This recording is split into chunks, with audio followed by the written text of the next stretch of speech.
The mill where Will lived with his adopted parents stood in a falling valley between pine woods and great mountains. Above, hill after hill soared upwards until they soared out of the depth of the hardiest timber and stood naked against the sky.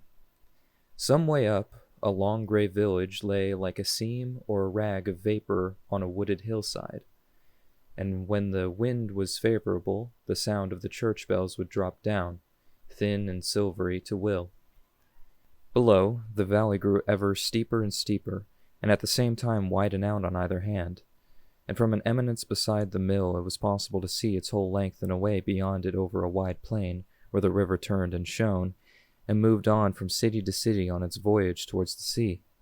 It chanced that over this valley there lay a pass into a neighboring kingdom, so that, quiet and rural as it was, the road that ran long beside the river was a high thoroughfare between two splendid and powerful societies. All through the summer, traveling carriages came crawling up or went plunging briskly downward past the mill, and as it happened that the other side was very much easier of ascent, the path was not much frequented, except by people going in one direction. And of all the carriages that Will saw go by, 5/6 were plunging briskly downwards, and only 1/6 crawling up. Much more was this the case with foot passengers. All the light-footed tourists, all the peddlers laden with strange wares, were tending downward like the river that accompanied their path.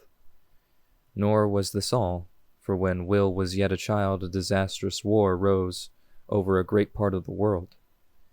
The newspapers were full of defeats and victories. The earth rang with cavalry hoofs, and often for days together and for miles around the coil of battle terrified good people from their labors in the field. Of all this, nothing was heard for a long time in the valley, but at last one of the commanders pushed an army over the pass by forced marches, and for 3 days horse and foot, cannon and tumbrel, drum and standard kept pouring downward past the mill. All day the child stood and watched them on their passage. The rhythmical stride, the pale, unshaven faces tanned about the eyes, the discolored regimentals and the tattered flags filled him with a sense of weariness, pity, and wonder. And all night long, after he was in bed, he could hear the cannon pounding and the feet trampling, and the great armament sweeping onward and downward past the mill. No one in the valley ever heard the fate of the expedition, for they lay out of the way of gossip in those troublous times.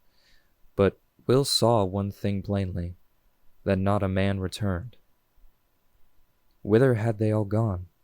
Whither went all the tourists and peddlers with strange wares? Whither all the brisk barouches with servants in the dickey? Whither the water of the stream ever coursing downward and ever renewed from above?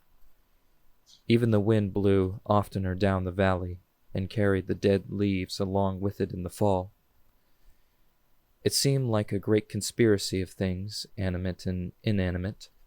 They all went downward, fleetly and gaily downward, and only he, it seemed, remained behind, like a stalk upon the wayside. It sometimes made him glad when he noticed how the fishes kept their heads upstream. They, at least, stood faithfully by him, while all else were posting downward to the unknown world. One evening, he asked the miller where the river went. "It goes down the valley," answered he, "and turns a power of mills. 60 mills, they say, from here to Unterdeck, and it none the wearier after all. And then it goes out into the lowlands and waters the great corn country and runs through a sight of fine cities, so they say, where kings live all alone in great palaces, with a sentry walking up and down before the door. And it goes under bridges with stone men upon them, looking down and smiling so curious at the water, and living folks leaning their elbows on the wall and looking over too. And then it goes on and down through marshes and sands, until at last it falls into the sea, where the ships are that bring parrots and tobacco from the Indies. Aye, it has a long trot before it as it goes, singing over our weir. Bless its heart." "And what is the sea?" asked Will. "The sea," cried the miller. "Lord help us all, it is the greatest thing God made. That is where all the water in the world runs down into a great salt lake, There it lies, as flat as my hand, and as innocent-like as a child.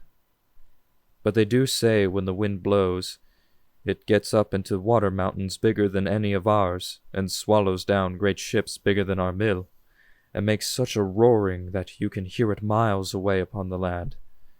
There a great fish in it 5 times bigger than a bull, and one old serpent as long as our river and as old as all the world, with whiskers like a man, and a crown of silver on her head. Will thought he had never heard anything like this, and he kept on asking question after question about the world that lay away down the river, with all its perils and marvels, until the old miller became quite interested himself, and at last took him by the hand and led him to the hilltop that overlooks the valley and the plain. The sun was near setting and hung low down in a cloudless sky. Everything was defined and glorified in golden light. Will had never seen so great an expanse of country in his life. He stood and gazed with all his eyes. He could see the cities and the woods and fields and the bright curves of the river, and far away to where the rim of the plain trenched along the shining heavens. An overmastering emotion seized upon the boy, soul and body. His heart beat so thickly that he could not breathe. The scene swam before his eyes. The sun seemed to wheel round and throw off as it turned strange shapes which disappeared with the rapidity of thought, and were succeeded by others. Will covered his face with his hands and burst into a violent fit of tears, and the poor miller, sadly disappointed and perplexed, saw nothing better for it than to take him up in his arms and carry him home in silence. From that day forward, Will was full of new hopes and longings. Something kept tugging at his heartstrings. The running water carried his desires along with it as he dreamed over its fleeting surface. The wind, as it ran over innumerable treetops, hailed him with encouraging words. Branches beckoned downward. The open road, as it shouldered round the angles and went turning and vanishing fast and faster down the valley, tortured him with its solicitations. He spent long whiles on the eminence, looking down the river shed and abroad on the fat lowlands, and watched the clouds that traveled forth upon the sluggish wind and trailed their purple shadows on the plain. Or he would linger by the wayside and follow the carriages with his eyes as they rattled downward by the river. It did not matter what it was. Everything that went that way, were it cloud or carriage, bird or brown water in the stream, he felt his heart flow out after it in an ecstasy of longing. We are told by men of science that all the ventures of mariners on the sea, all that counter-marching of tribes and races that confounds old history with its dust and rumor, sprang from nothing more abstruse than the laws of supply and demand, and that a certain natural instinct for cheap rations. To anyone thinking deeply, this will seem a dull and pitiful explanation. The tribes that came swarming out of the north and east, if they were indeed pressed onward from behind by others, were drawn at the same time by the magnetic influence of the south and west. The fame of other lands had reached them. The name of the eternal city rang in their ears. They were not colonists, but pilgrims. They traveled toward wine and gold and sunshine, but their hearts were set on something higher. That divine unrest, that old stinging trouble of humanity that makes all high achievements and all miserable failure, the same that spread wings with Icarus, the same that sent Columbus into the desolate Atlantic, inspired and supported these barbarians on their perilous march. There is one legend which profoundly represents their spirit, of how a flying party of these wanderers encountered a very old man shod with iron. The old man asked them whither they were going, and they answered with one voice, "To the eternal city." He looked upon them gravely. "I have sought it," he said, "over the most part of the world. 3 such pairs as I now carry on my feet have I worn out upon this pilgrimage, and now the 4th is growing slender underneath my steps. And all this while I have not found the city." And he turned and went his own way alone, leaving them astonished. And yet this would scarcely parallel the intensity of Will's feeling for the plain. If he could only go far enough out there, He felt as if his eyesight would be purged and clarified, as if his hearing would grow more delicate, and his very breath would come and go with luxury. He was transplanted and withering where he was. He lay in a strange country and was sick for home. Bit by bit he pieced together broken notions of the world below, of the river ever moving and growing until it sailed forth into the majestic ocean, of the cities full of brisk and beautiful people playing fountains, bands of music in marble palaces, and lighted up at night from end to end with artificial stars of gold, of the great churches, wise universities, brave armies, and untold money lying stored in vaults, of the high-flying vice that moved in the sunshine, and the stealth and swiftness of midnight murder. I have said he was sick as if for home. The figure halts. He was like someone lying in twilit, formless pre-existence and stretching out his hands lovingly towards many-colored, many-sounding life. It was no wonder he was unhappy. He would go and tell the fish they were made for their life, wish for no more than worms and running water, and a hole below a falling bank. But he was differently designed, full of desires and aspirations, itching at the fingers, lusting with the eyes, whom the whole variegated world could not satisfy with aspects. The true life, the true bright sunshine, lay far out upon the land.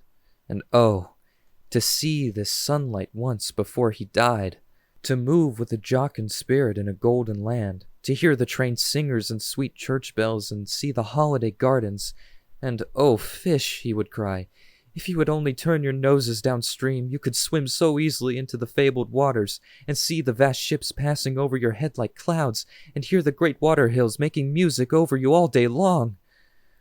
But the fish kept looking patiently in their own direction, until Will hardly knew whether to laugh or cry.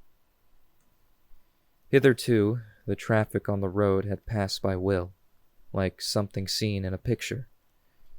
He had perhaps exchanged salutations with a tourist, or caught sight of an old gentleman in a traveling cap at a carriage window, but for the most part it had been a mere symbol, which he contemplated from apart, and with something of a superstitious feeling. A time came, at last, when this was to be changed. The miller, who was greedy man in his way, and never forwent an opportunity of honest profit, turned the mill house into a little wayside inn, and, several pieces of good fortune falling in opportunely, built stables and got the position of postmaster on the road. It now became Will's duty to wait upon people, as they sat to break their fasts in the little arbor at the top of the mill garden, and you may be sure that he kept his ears open, and learned many new things about the outside world as he brought the omelet or the wine. Nay, he would often get into conversation with single guests, and by adroit questions and polite attention not only gratify his own curiosity, but win the goodwill of the travelers. Many complimented the old couple on their serving boy, and a professor was eager to take him away with him and have him properly educated in the plain. The miller and his wife were mightily astonished and even more pleased. They thought it a very good thing that they should have opened their inn. "You see," the old man would remark, "he has a kind of talent for a publican. He never would have made anything else." And so a life wagged on in the valley, with high satisfaction to all concerned but Will. Every carriage that left the inn door seemed to take a part of him away with it, and when people jestingly offered him a lift, he could with difficulty command his emotion. Night after night he would dream that he was awakened by flustered servants, and that a splendid equipage waited at the door to carry him down into the plain. Night after night, until the dream, which had seemed all jollity to him at first, began to take on a color of gravity, and the nocturnal summons and waiting equipage occupied a place in his mind of something to be both feared and hoped for. One day, when Will was about 16, a fat young man arrived at sunset to pass the night. He was a contented-looking fellow, with a jolly eye, and carried a knapsack. While dinner was preparing, he sat in the arbor to read a book. But as soon as he had begun to observe Will, the book was laid aside. He was plainly one of those who prefer living people to people made of ink and paper. Will, on his part, although he had not been much interested in the stranger at first sight, soon began to take a great deal of pleasure in his talk, which was full of good nature and good sense, and at last conceived a great respect for his character and wisdom. They sat far into the night, and about 2 a.m. Will opened his heart to the young man and told him how he longed to leave the valley, and what bright hopes he had connected with the cities of the plain. The young man whistled, and then broke into a smile. "My young friend," he remarked, "you are a very curious little fellow, to be sure, and wish a great many things which you will never get. Why, you would feel quite ashamed if you knew how the little fellows in these fairy cities of yours are all after the same sort of nonsense, and keep breaking their hearts to get up into the mountains. And let me tell you, those who go down in the plains are a very short while there before they wish themselves heartily back again. The air is not so light, nor so pure, nor is the sun any brighter. As for the beautiful men and women, you would see many of them in rags, and many of them deformed with horrible disorders. And a city is so hard a place for people who are poor and sensitive that many choose to die by their own hand." "You must think me very simple," answered Will. "Although I have never been out of this valley, believe me, I have used my eyes. I know how one thing lives on another. For instance, how the fish hangs in the eddy to catch his fellows, and the shepherd, who makes so pretty a picture of carrying home the lamb, is only carrying it home for dinner. I do not expect to find all things right in your cities. That is not what troubles me. It might have been that once upon a time, but although I live here always, I have asked many questions and learned a great deal in these last years, and certainly enough to cure me of my old fancies. But you would not have me die like a dog and not see all that is to be seen, and do all that a man can do, let it be good or evil? You would not have me spend all my days between this road here and the river, and not so much as make a motion to be up and live my life? I would rather die out of hand," he cried, "than linger on as I am doing."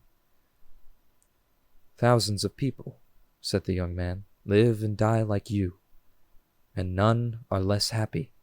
"Ah," said Will, "if there are thousands who would like, why should not one of them have my place?" It was quite dark. There was a hanging lamp in the arbor which lit up the table and the faces of the speakers, and along the arch the leaves upon the trellis stood out illuminated against the night sky, a pattern of transparent green upon the dusky purple. The fat young man rose and, taking Will by the arm, led him out under the open heavens. "You ever look at the stars?" he asked, pointing upwards. "Often and often," answered Will. "And do you know what they are?" "I have fancied many things." "They are worlds like ours," said the young man.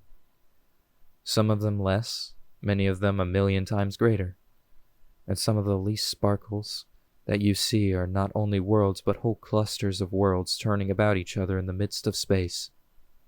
We do not know what there may be in any of them, perhaps the answer to all our difficulties or the cure of all our sufferings, and yet we can never reach them.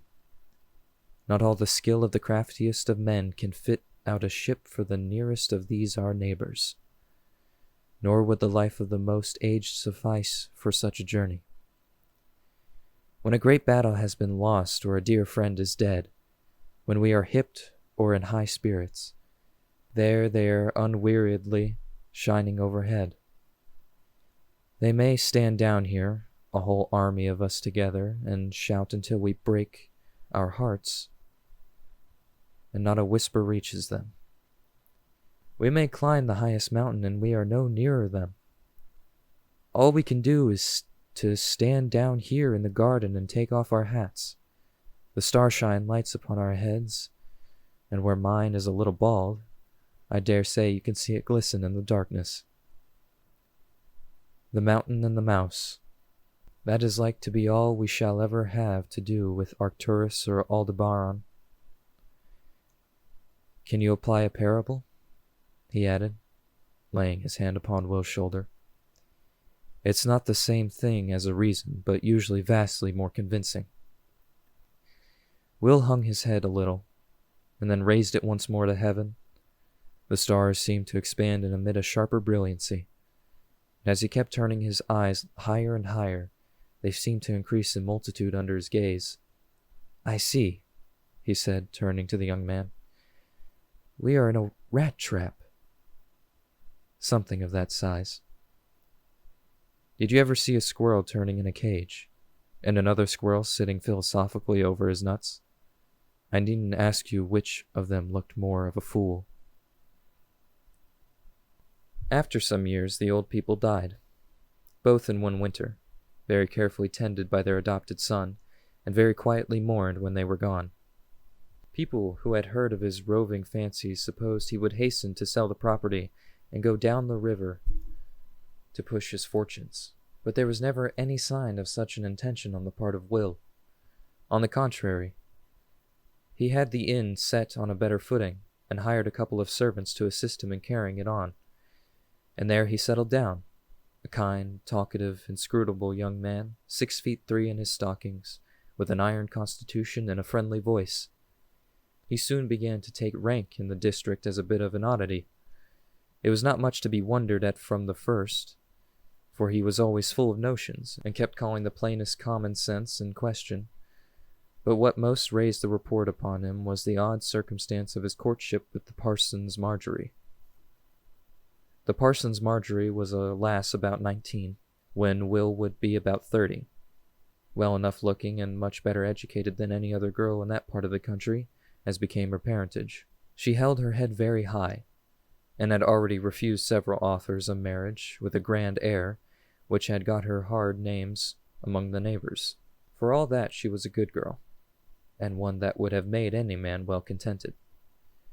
Will had never seen much of her, for although the church and parsonage were only 2 miles from his own door, he was never known to go there but on Sundays. It chanced, however, that the parsonage fell into disrepair, and had to be dismantled, and the parson and his daughter took lodgings for a month or so, on very much reduced terms, at Will's inn. Now, what with the inn and the mill and the old miller's savings, our friend was a man of substance, and besides that, he had a name for good temper and shrewdness, which make a capital portion in marriage. And so it was currently gossiped, among their ill-wishers, that the parson and his daughter had not chosen their temporary lodging with their eyes shut. Will was about the last man in the world to be cajoled or frightened into marriage. You had only to look in his eyes, limpid and still like pools of water, and yet with a sort of clear light that seemed to come from within, and you would understand at once that here was one who knew his own mind, and would stand to it immovably. Marjorie herself was no weakling by her looks, with strong, steady eyes and a resolute and quiet bearing. It might be a question whether she was not Will's match in steadfastness after all, or which of them would rule the roast in marriage. But Marjorie had never given it a thought, and accompanied her father with the most unshaken innocence and unconcern. The season was still so early that Will's customers were few and far between, but the lilacs were already flowering, and the weather was so mild that the party took dinner under the trellis, with the noise of the river in their ears and the woods ringing about them with songs of birds. Will soon began to take a particular pleasure in these dinners. The parson was rather a dull companion, with a habit of dozing at the table, but nothing rude or cruel ever fell from his lips. And as for the parson's daughter, she suited her surroundings with the best grace imaginable, and whatever she said seemed so pat and pretty that Will conceived a great idea of her talents. He could see her face as she leaned forward against a background of rising pine woods. Her eyes shone peaceably. The light lay around her hair like a kerchief. Something that was hardly a smile rippled her pale cheeks, and Will could not contain himself from gazing on her in an agreeable dismay. She looked, even in her quietest moments, so complete in herself, and so quick with life down to her fingertips and the very skirts of her dress, that the remainder of created things became no more than a blot by comparison. And if Will glanced away from her to her surroundings, The trees looked inanimate and senseless. The clouds hung in heaven like dead things. And even the mountaintops were disenchanted. The whole valley could not compare in looks with this one girl. Will was always observant in the society of his fellow creatures, but his observation became almost painfully eager in the case of Marjorie. He listened to all she uttered, and read her eyes at the same time for the unspoken commentary. Many kind, simple, and sincere speeches found an echo in his heart. He became conscious of a soul beautifully poised upon itself, nothing doubting, nothing desiring, clothed in peace. It was not possible to separate her thoughts from her appearance. The turn of her wrists, the still sound of her voice, the light in her eyes, the lines of her body fell in tune with her grave and gentle words, like the accompaniment that sustains and harmonizes the voice of the singer. Her influence was one thing not to be divided or discussed, only to be felt with gratitude and joy. To Will, her presence recalled something of his childhood, and the thought of her took its place in his mind beside that of dawn, of running water, and of the earliest violets and lilacs. It is the property of things seen for the first time, or for the first time after long, like the flowers in spring, to reawaken in us the sharp edge of sense and that impression of mystic strangeness which otherwise passes out of life with the coming of years. But the sight of a loved face is what renews a man's character from the fountain upwards. One day after dinner, Will took a stroll among the firs. A grave beatitude possessed him from top to toe, and he kept smiling to himself and the landscape as he went. The river ran between the stepping stones with a pretty wimple. A bird sang loudly in the wood. The hilltops looked immeasurably high, and, as he glanced at them from time to time, seemed to contemplate his movements with a beneficent but awful curiosity. His way took him to the eminence which overlooked the plain, and there he sat down upon a stone and fell into deep and pleasant thought. The plain lay abroad with its cities and silver river. Everything was asleep, except a great eddy of birds which kept rising and falling and going round and round in the blue air. He repeated Marjorie's name aloud, and the sound of it gratified his ear. He shut his eyes, and her image sprang up before him, quietly luminous and attended with good thoughts. The river might run forever, the birds fly higher and higher till they touch the stars. He saw it was empty bustle after all, for here, without stirring a foot, waiting patiently in his own narrow valley, he also had attained the better sunlight.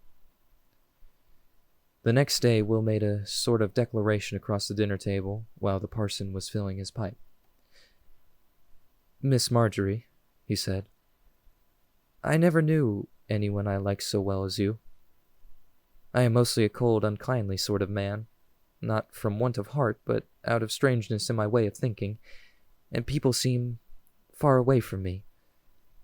'Tis as if there were a circle around me, which kept everyone out but you. I can hear the others talking and laughing, but you come quite close. Maybe this is disagreeable to you?" he asked. Marjorie made no answer. "Speak up, girl," said the parson. "Nay, now," returned Will. "I wouldn't press her, parson. I feel tongue-tied myself, who am not used to it. And she's a woman, and little more than a child, when all is said. But for my part, as far as I can understand what people mean by it, I fancy I must be what they call in love. I do not wish to be held as committing myself, for I may be wrong, but that is how I believe things are with me. And if Miss Marjorie should feel any otherwise on her part, mayhap she would be so kind as to shake her head." Marjorie was silent, and gave no sign that she had heard. "How is that, parson?" asked Will. "The girl must speak," replied the parson, laying down his pipe. "Here's our neighbor who says he loves you, Madge. Do you love him? Aye or no?" "I think I do," said Marjorie faintly. "Well then, that's all that could be wished," cried Will heartily. and he took her hand across the table and held it a moment in both of his with great satisfaction. "You must marry," observed the parson, replacing his pipe in his mouth. "Is that the right thing to do, think you?" demanded Will. "It is indispensable," said the parson. "Very well," replied the wooer. 2 or 3 days passed away with great delight to Will, although a bystander might scarce have found it out. He continued to take his meals opposite Marjorie, and to talk with her and gaze upon her in her father's presence, but he made no attempt to see her alone, nor in any other way changed his conduct towards her from what it had been since the beginning. Perhaps the girl was a little disappointed, and perhaps not unjustly, and yet if it had been enough to be always in the thoughts of another person, and so pervade and alter his whole life, she might have been thoroughly contented, for she was never out of Will's mind for an instant. He sat over the stream and watched the dust of the eddy, and the poised fish and the straining weeds. He wandered out alone into the purple even, with all the blackbirds piping round him in the wood. He rose early in the morning and saw the sky turn from grey to gold, and the light leap upon the hilltops. And all the while he kept wondering if he had never seen such things before, or how it was that they should look so different now. The sound of his own mill wheel, or of the wind among the trees, confounded and charmed his heart. The most enchanting thoughts presented themselves unbidden in his mind. He was so happy that he could not sleep at night, and so restless that he could hardly sit still out of her company. And yet it seemed as if he avoided her rather than sought her out. One day, as he was coming home from a ramble, Will found Marjorie in the garden picking flowers, and, as he came up with her, slackened his pace and continued walking by her side. "You like flowers?" he said. "Indeed, I love them dearly," she replied. "Do you?" "Why, no," said he, "not so much. They're a very small affair, when all is done.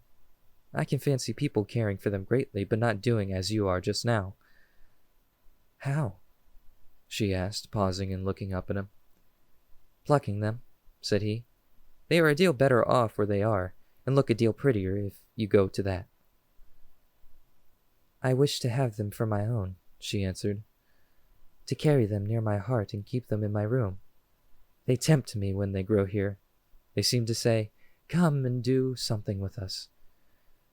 But once I have cut them and put them by, the charm is laid, and I can look at them with quite an easy heart." "You wish to possess them," replied Will, "in order to think no more about them. It's a bit like killing the goose with the golden eggs. It's a bit like what I wished to do when I was a boy, because I had a fancy for looking out over the plain. I wished to go down there, where I couldn't look out over it any longer. Is that not fine reasoning? Dear, dear, if they only thought of it, all the world would do like me, and you would let your flowers alone, just as I stay up here in the mountains." Suddenly he broke off sharp. "By the Lord!"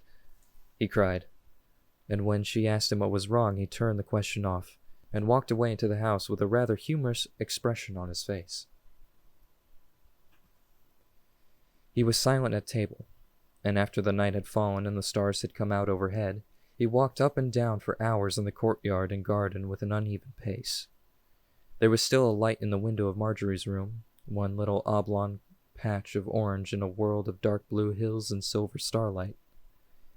Will's mind ran a great deal on the window, but his thoughts were not very lover-like. "She's there in her room," he thought, "and there are the stars overhead. A blessing upon both." Both were good influences in his life. Both soothed and braced him in his profound contentment with the world. And what more should he desire with either? The fat young man and his counsels were so present to his mind that he threw back his head and, putting his hands before his mouth, shouted aloud to the populous heavens. Whether from the position of his head or the sudden strain of the exertion, he seemed to see a momentary shock among the stars, and a diffusion of frosty light pass from one to another along the sky.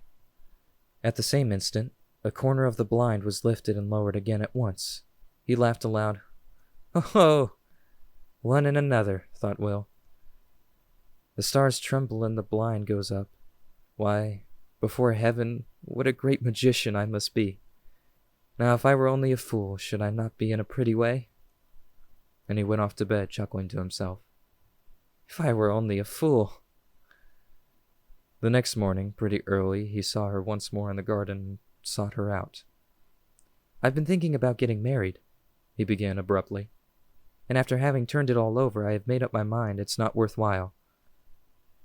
She turned upon him for a single moment, but his radiant, kindly appearance would, under the circumstances, have disconcerted an angel, and she looked down again upon the ground in silence. He could see her tremble. "I hope you don't mind," he went on, a little taken aback. "You ought not. I have turned it all over, and upon my soul there's nothing in it. We should never be one whit nearer than we are just now, and, if I am a wise man, nothing like so happy." "It is unnecessary to go around about with me," she said. "I very well remember what you refused to commit yourself. And now that I see you were mistaken and in reality have never cared for me, I can only feel sad that I have been so far misled." "I ask your pardon," said Will stoutly. "You do not understand my meaning. As to whether I have ever loved you or not, I must leave that to others. But for one thing, my feeling is not changed. And for another, you may make it your boast that you have made my whole life and character something different from what they were. I mean what I say, no less. I do not think getting married is worthwhile. I would rather you went on living with your father, so that I could walk over and see you once or maybe twice a week, as people go to church, and then we should both be all the happier between whiles. That's my notion, but I'll marry you if you will," he added.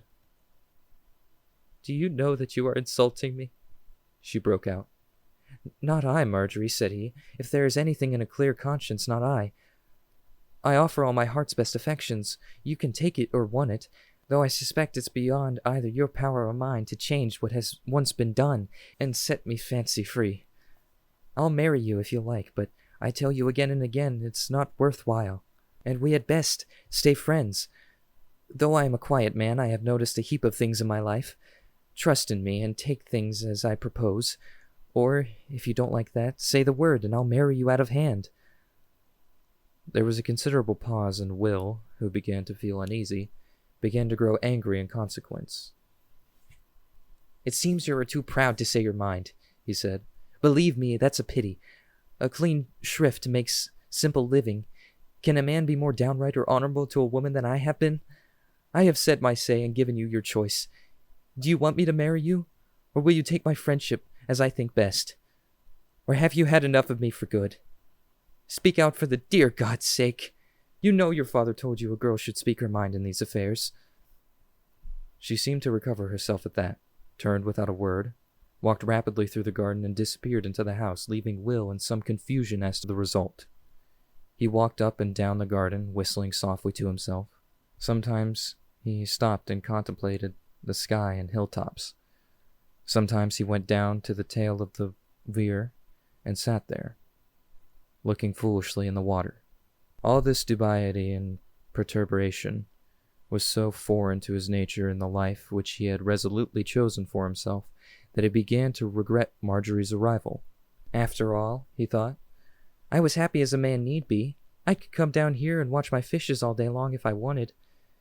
I was as settled and contented as my old mill. Marjorie came down to dinner, looking very trim and quiet, and no sooner were all three at table than she made her father a speech, with her eyes fixed upon her plate, but showing no other sign of embarrassment or distress. "Father," she began, "Mr. Will and I have been talking things over. We see that we have each made a mistake about our feelings, and he has agreed, at my request, to give up all idea of marriage and be no more than my very good friend, as in the past. You see, there is no shadow of a quarrel, and indeed I hope we shall see a great deal of him in the future, for his visits will always be welcome in our house.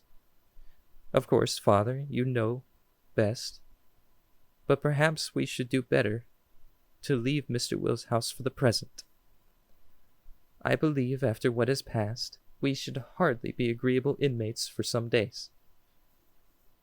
Will, who had commanded himself with difficulty from the first, broke out upon this into an inarticulate noise and ran one hand with an appearance of real dismay, as if he were about to interfere and contradict. But she checked him at once, looking up at him with a swift glance and an angry flush upon her cheek. "You will perhaps have the good grace," she said, "to let me explain these matters for myself." Will was put entirely out of countenance by her expression and the ring of her voice. He held his peace, concluding that there were some things about this girl beyond his comprehension, in which he was exactly right. The poor parson was quite crestfallen. He tried to prove that this was no more than a true lover's tiff, which would pass off before the night. And when he was dislodged from that position, he went on to argue that there was no quarrel, there could be no call for a separation. For the good man liked both his entertainment and his host.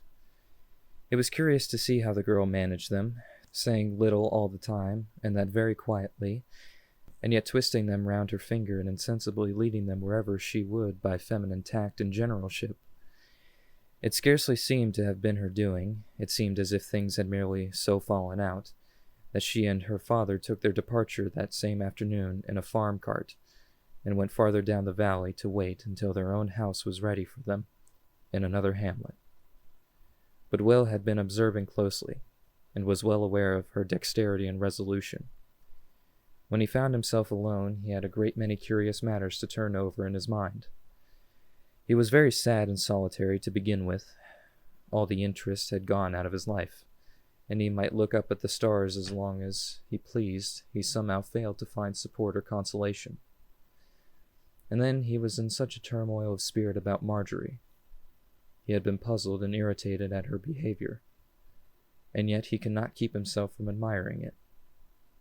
He thought he recognized a fine, perverse angel in that still soul which he had never hitherto suspected, and though he saw it was an influence that would fit but ill with his own life of artificial calm, he could not keep himself from ardently desiring to possess it. Like a man who has lived among shadows and now meets the sun, he was both pained and delighted. As the days went forward, he passed from one extreme to another, now pluming himself on the strength of his determination, now despising his timid and silly caution.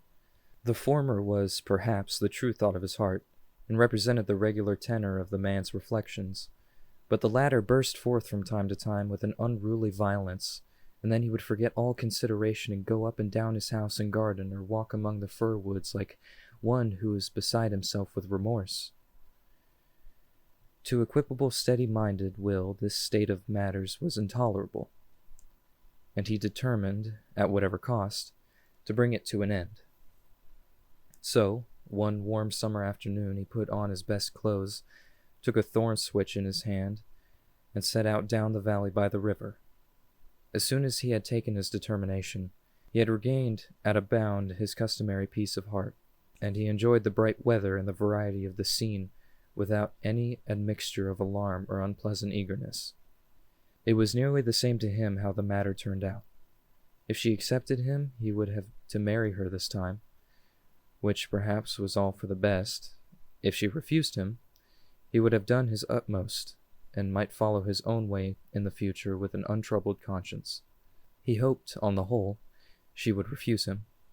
And then, again, as he saw the brown roof which sheltered her, peeping through some willows at an angle of the stream, he was half inclined to reverse the wish, and more than half ashamed of himself for this infirmity of purpose.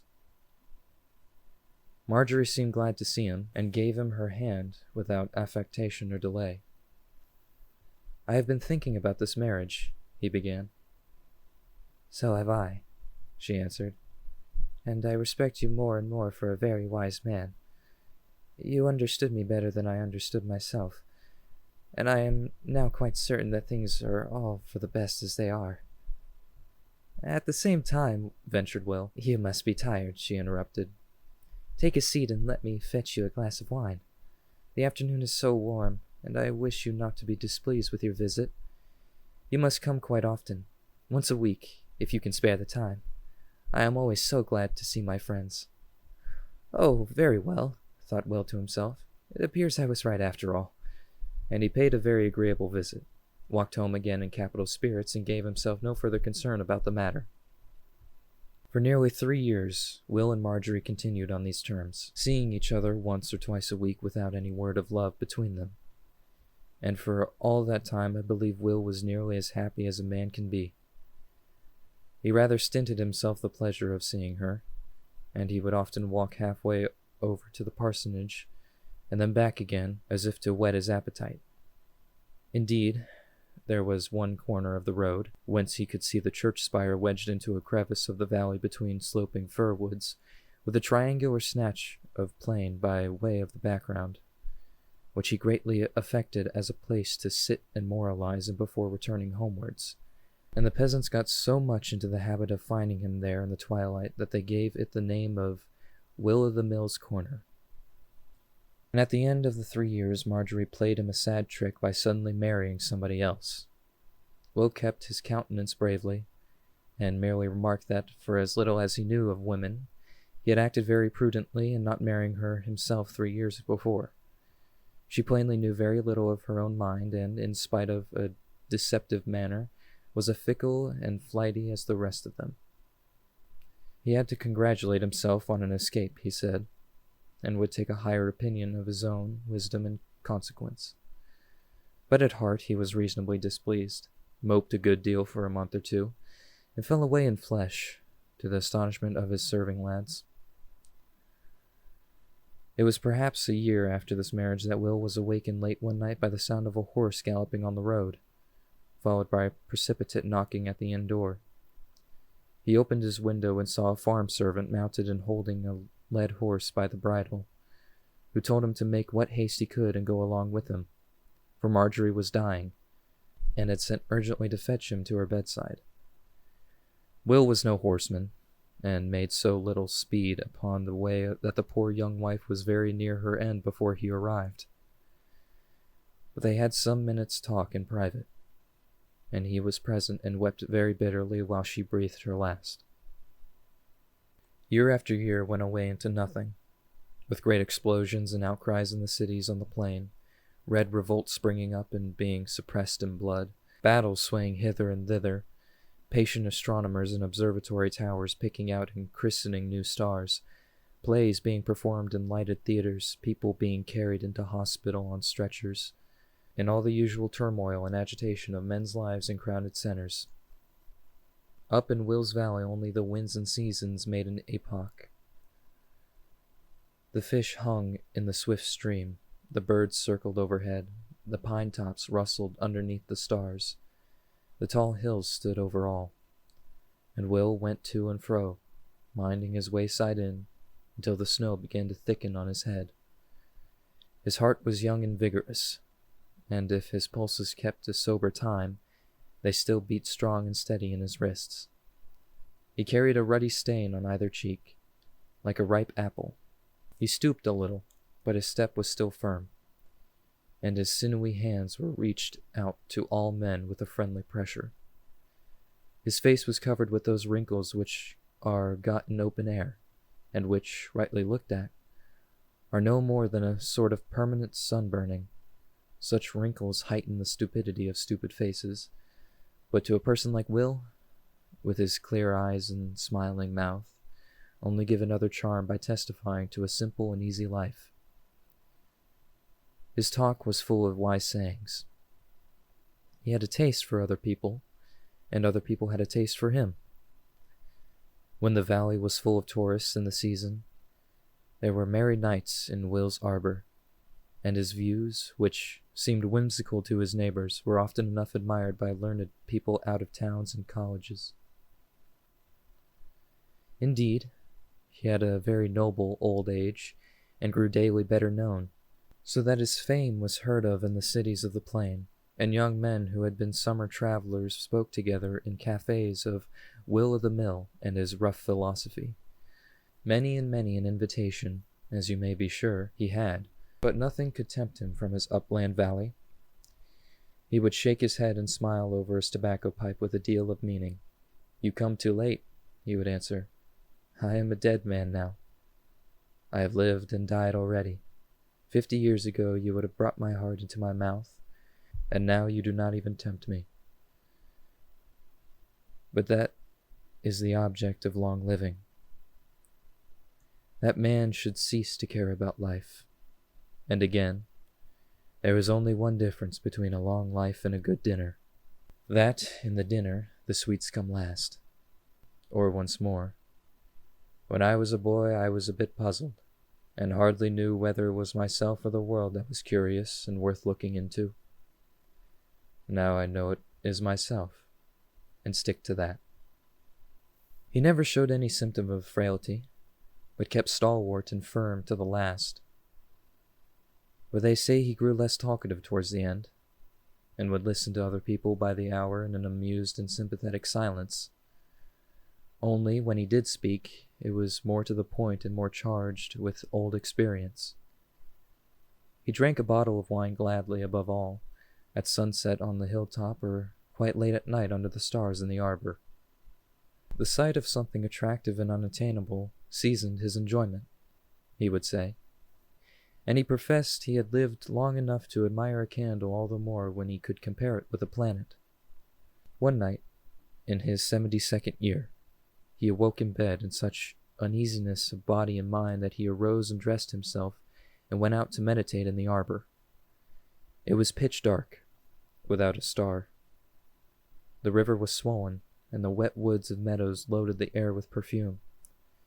He had thundered during the day, and it promised more thunder for the morrow. A murky, stifling night for a man of 72. Whether it was the weather or the wakefulness, or some little touch of fever in his old limbs, Will's mind was besieged by tumultuous and crying memories. His boyhood, the night with the fat young man, the death of his adopted parents, the summer days with Marjorie, and many of those small circumstances which seem nothing to another, and are yet the very gist of a man's own life to himself. Things seen, words heard, looks misconstrued, arose from their forgotten corners and usurped his attention. The dead themselves were with him, not merely taking part in this thin show of memory that defiled before his brain, but revisiting his bodily senses as they do in profound and vivid dreams. The fat young man leaned his elbows on the table opposite. Marjorie came and went with an apron full of flowers between the garden and the arbor. He could hear the old parson knocking out his pipe or blowing his resonant nose. The tide of his consciousness ebbed and flowed. He was sometimes half asleep and drowned in his recollections of the past, and sometimes he was broad awake, wondering at himself. But about the middle of the night he was startled by the voice of the dead miller calling to him out of the house as he used to do on the arrival of custom. The hallucination was so perfect that Will sprang from his seat and stood listening for the summons to be repeated, and as he listened he became conscious of another noise besides the brawling of the river and the ringing in his feverish ears. It was like the stir of horses and the creaking of harness, as though a carriage with an impatient team had been brought upon the road before the courtyard gate. At such an hour upon this rough and dangerous pass, the supposition was no better than absurd, and Will dismissed it from his mind, and resumed his seat upon the arbor chair, and sleep closed him over again like running water. He was once again wakened by the dead miller's call, thinner and more spectral than before, and once again he heard the noise of an equipage upon the road. And so thrice and 4 times the same dream or the same fancy presented itself to his senses, until at length, smiling to himself as when one humors a nervous child, he proceeded towards the gate to set his uncertainty at rest. From the arbor to the gate was no great distance, and yet it took Will some time. It seemed as if the dead thickened around him in the court, and crossed his path at every step. For, first, he was suddenly surprised by an overpowering sweetness of heliotropes. It was as if his garden had been planted with this flower from end to end, and the hot, damp night had drawn forth all their perfumes in a breath. Now the heliotrope had been Marjorie's favorite flower, and since her death not one of them had ever been planted in Will's ground. I must be going crazy, he thought. Poor Marjorie and her heliotropes. and with that he raised his eyes towards the window that had once been hers. If he had been bewildered before, he was now almost terrified, for there was a light in the room. The window was an orange oblong as of yore, and the corner of the blind was lifted and let fall as on the night when he stood and shouted to the stars in his perplexity. The illusion only endured an instant, but it left him somewhat unmanned, rubbing his eyes and staring at the outline of the house and the black night behind it. While he thus stood, and it seemed as if he must have stood there quite a long time, there came a renewal of the noises on the road, and he turned in time to meet a stranger who was advancing to meet him across the court. There was something like the outline of a great carriage discernible on the road behind the stranger, and above that, a few black pine tops like so many plumes.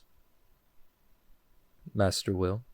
asked the newcomer in a briefly military fashion. "That same, sir," answered Will.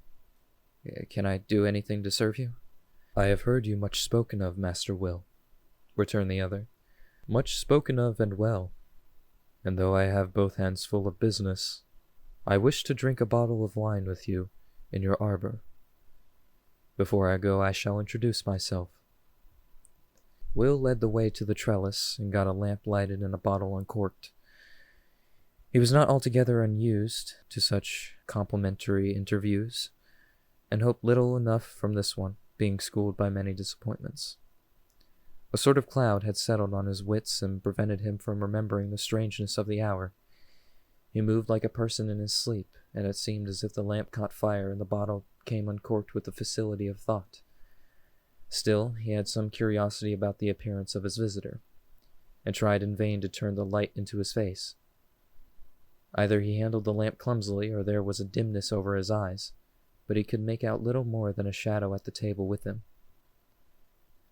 He stared and stared at this shadow as he wiped out the glasses, and began to feel cold and strange about the heart. The silence weighed upon him, for he could hear nothing now, not even the river, but the drumming of his own arteries in his ears. "Here's to you," said the stranger roughly. "Here is my service, sir," replied Will, sipping his wine, which somehow tasted oddly. "I understand you are a very positive fellow," pursued the stranger. Will made answer with a smile of some satisfaction and a little nod. "So am I," continued the other, "and it is the delight of my heart to tramp on people's corns. I will have nobody positive but myself, not one. I have crossed the whims in my time of kings and generals and great artists. And what would you say," he went on, "if I had come up here on purpose to cross yours?" Will had it on his tongue to make a sharp rejoinder, but the politeness of an old innkeeper prevailed, and he held his peace and made an answer with a civil gesture of the hand. "I have," said the stranger, "and if I did not hold you in a particular esteem, I should make no words about the matter. It appears you pride yourself on staying where you are. You mean to stick by your inn. Now I mean you shall come for a turn with me in my barouche, and before this bottle's empty, so you shall." "That would be an odd thing to be sure," replied Will, with a chuckle. "Why, sir, I have grown here like an old oak tree. The devil himself could hardly root me up, and for all I perceive you are a very entertaining old gentleman, I would wager you another bottle you lose your pains with me." The dimness of Will's eyesight had been increasing all this while, but he was somehow conscious of a sharp and chilling scrutiny which irritated and yet overmastered him. "You need not think," he broke out suddenly in an explosive, febrile manner that startled and alarmed himself, "that I am a stay-at-home because I fear anything under God. God knows I am tired enough of it all, and when the time comes for a longer journey than ever you dream of, I reckon I shall find myself prepared." The stranger emptied his glass and pushed it away from him. He looked down for a little, and then, leaning over the table, tapped Will 3 times upon the forearm with a single finger. "The time has come," he said solemnly. An ugly thrill spread from the spot he touched. The tones of his voice were dull and startling and echoed strangely in Will's heart. I beg your pardon, he said, with some discomposure. What do you mean? Look at me, and you will find your eyesight swim. Raise your hand. It is dead heavy. This is your last bottle of wine, Master Will, and your last night upon the earth. You are a doctor? Quavered Will.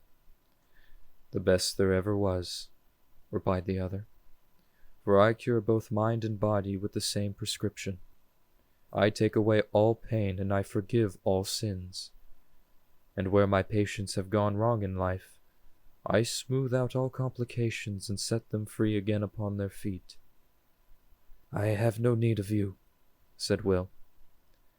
A time comes for all men, Master Will, replied the doctor, when the helm is taken out of their hands. For you, because you were prudent and quiet. It has been long of coming, and you have had long to discipline yourself for its reception. You have seen what it is to be seen out of your mill. You have sat close all your days like a hare in its form. But now that it is at an end, and, added the doctor, getting on his feet, you must arise and come with me. You are a strange physician, said Will, looking steadfastly upon his guest. I am a natural law, he replied, and people call me Death. Why did you not tell me so at first? Cried Will. I have been waiting for you these many years. Give me your hand and welcome. Lean upon my arm, said the stranger, for already your strength abates. Lean on me as heavily as you need, for though I am old, I am very strong. It is but 3 steps to my carriage, and there all your trouble ends. Why, Will, he added, I have been yearning for you as if you were my own son. And of all the men that ever I came for in my long days, I have come for you most gladly. I am caustic, and sometimes offend people at first sight, but I am a good friend at heart to such as you. Since Marjorie was taken, returned Will, I declare before God you were the only friend I had to look for. So the pair went arm in arm across the courtyard. One of the servants awoke about this time and heard the noise of horses pawing before he dropped asleep again. All down the alley that night there was a rushing as of a smooth and steady wind descending towards the plain. And when the world rose next morning, sure enough Will of the Mill had gone at last upon his travels.